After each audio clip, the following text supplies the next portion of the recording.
Everyday Superpower, where you learn body language, game, relationships, everything in between.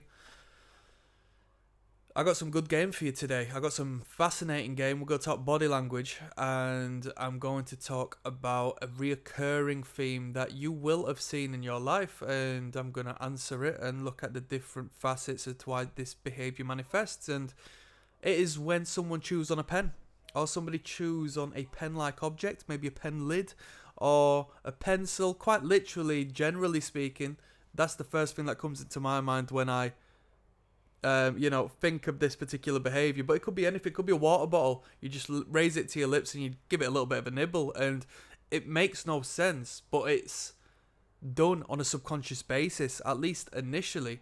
And oddly enough, let's say when you're nibbling on your pen, it brings you some surreal degree of comfort, and you wonder why that is. Well, let's talk about it, yeah? Let's take it to the roots, not necessarily the roots, because the roots are the roots. Let's take it to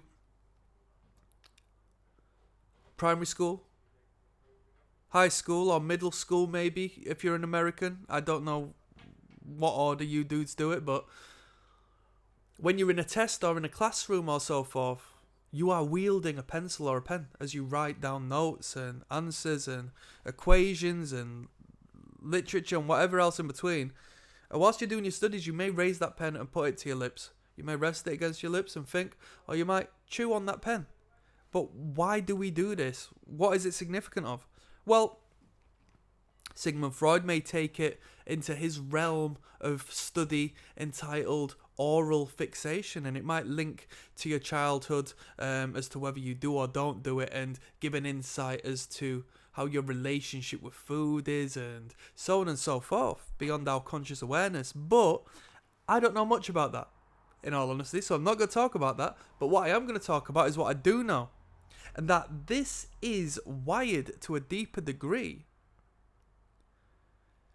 Let me tell you how it works first and foremost. So the face is covered in nerve endings.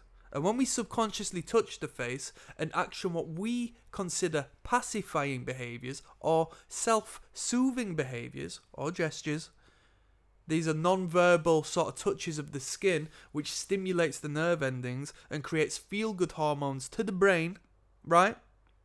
Fights off any sort of stress hormone in there.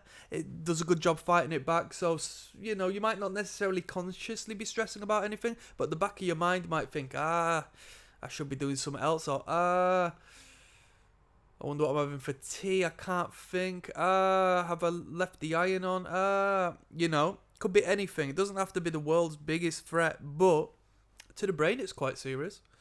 The brain is perceiving threats on one particular level, and that is life-altering terror, generally speaking. The primitive in our brain, the ape, is bouncing off of the four walls of our skull.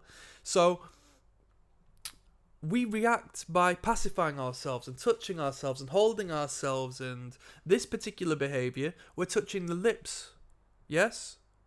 When we chew on gum, we are pacifying ourselves. So we do utilise the mouth. When we take the tongue and rub it on the inside of the mouth and on the roof of the mouth, when somebody's angry, you see them, little bit of movement, they may purse their lips or allow their lips to disappear as they restrain themselves. The mouth is an incredible showcase of non-verbal understanding. So, when we were young, whether our mothers did this or not, we are biological hardwired to garner nutrients and food from the mother. And where do we get it from the mother? We get it from the breast, we get it from the nipple. And so we can start to delve into the regressive nature of this behavior by applying it to the comfort we receive as babies while suckling on the teat of the mother. Now this is why it's deep, right? Because we're grown people, but these behaviors are still within us, and we still act upon them, but we try to switch them and change them and rearrange them as much as we can do, because we know, societally speaking, we can't continue acting like children because we will be perceived as such. So we manifest these odd behaviors which indirectly are reminiscent of what once used to be. If we were to take the pacifying behavior literally, we would have a pacifier which was a replicant of the mother's teat. Whether you know that or not, that's the case, because it goes into the mouth, and what once was a screaming baby is now quiet and comfort, because the nerve endings are now stimulated, replicating what once was, and there's a subconscious smothering of that discontent that once was.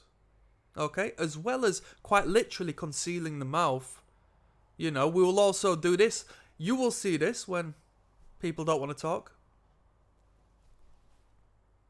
They'll subconsciously cover their mouth. I do this. I'll do another video on that. So, the pen touches the mouth, stimulates the nerve endings, and regresses us into a space of infantile bliss where things were pure and we didn't have to worry. How deep is that? That's some good game. I'm uploading regular each and every day. Click like and subscribe if you want to learn more about humans. And I've got 2 links down in the description. If you want to continue learning about body language, I've got a playlist on YouTube. It's free of charge. Hundreds of videos of how you can learn to read people just through their subconscious behaviors in real time. Second to that is the Patreon. We will watch videos of dating together, and I'll break down the attraction cues, the repulsion cues. That's the body language gestures in real time. You'll take it into the real world. You'll become Casanova. I promise you. On that note, I'm signing out. Peace.